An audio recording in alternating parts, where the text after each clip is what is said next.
అస్సలాము అలైకుం వరహ్మతుల్లాహి వబరకాతుహు. సోదరులారా, సోదరీమణులారా, చాలా సింపుల్గా మీకు జకాత్ ఎలా ఇవ్వాలో తెలియజేయడం కోసమే ఈ వీడియో మీ ముందు పెట్టడం జరుగుతుంది. ముఫ్తీ ముదస్సిర్ గారు చాలా సింపుల్గా చెప్పారు నాకు. అఫరోజ్ భాయ్, ఇలా చెప్తే మన ఛానల్లో ఎంతమంది అయితే మన వీడియోలు చూస్తారో వాళ్ళందరికీ చాలా ఈజీగా అర్థమైపోద్ది అఫరోజ్ భాయ్ అని చెప్పి అన్నారు. అదేంటి అంటే, ఒక పేపర్ పెన్ను తీసుకోండి.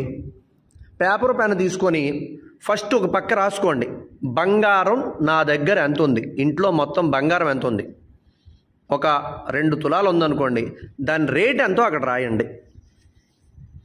2 తులాలు ₹1,00,000 అనుకోండి, ఉదాహరణకి ₹1,00,000 రాయండి. ఓకేనా?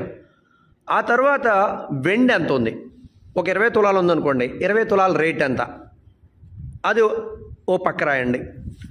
ఆ తర్వాత మన దగ్గర పూర్తిగా డబ్బులు ఎంత ఉన్నాయి, జేబులోనైనా బ్యాంకులోనైనా ఇంట్లో బీరువా లాకర్లోనైనా ఎంత డబ్బులు ఉన్నాయి, డబ్బులు కూడా పక్కన రాయండి.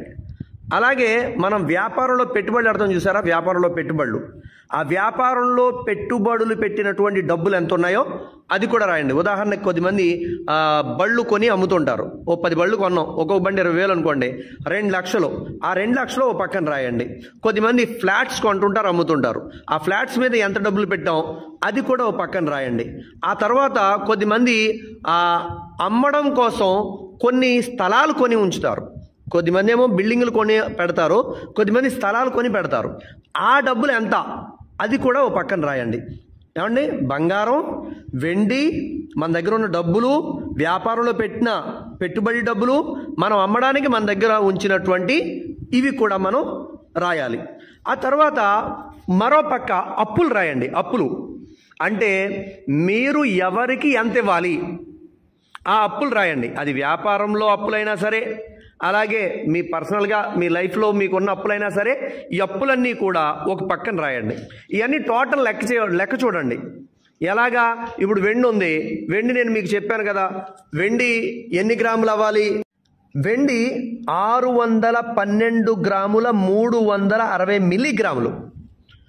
దాని డబ్బులు ఎంత అవుతాయో చూసి, అంత డబ్బులు ఉండి ఒక సంవత్సరం చంద్రమాన కాలం బట్టి ఒక సంవత్సరం మనకి గడిస్తే ఈ డబ్బులు మనం లెక్కేయాలి.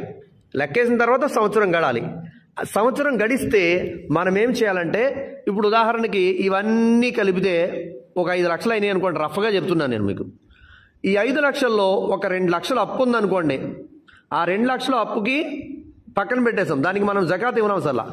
ఈ 3 లక్షలకి మాత్రమే సంవత్సరం గడిచిన తర్వాత, చంద్రమాన కాలం బట్టి అండి, సంవత్సరం గడిచిన తర్వాత ₹1,25,00 తీసి పేదోళ్ళకి ఇవ్వాలి. ఓకేనా? దీంట్లో మనం కట్టుకునే బట్టలకి, మనం వాడే వాహనాలకి, మనం ఉండే ఇల్లుకి జకాత్ ఉండదండి. బాగా గుర్తుంచుకోండి. అస్సలాము అలైకుం వరహ్మతుల్లాహి వబరకాతుహు.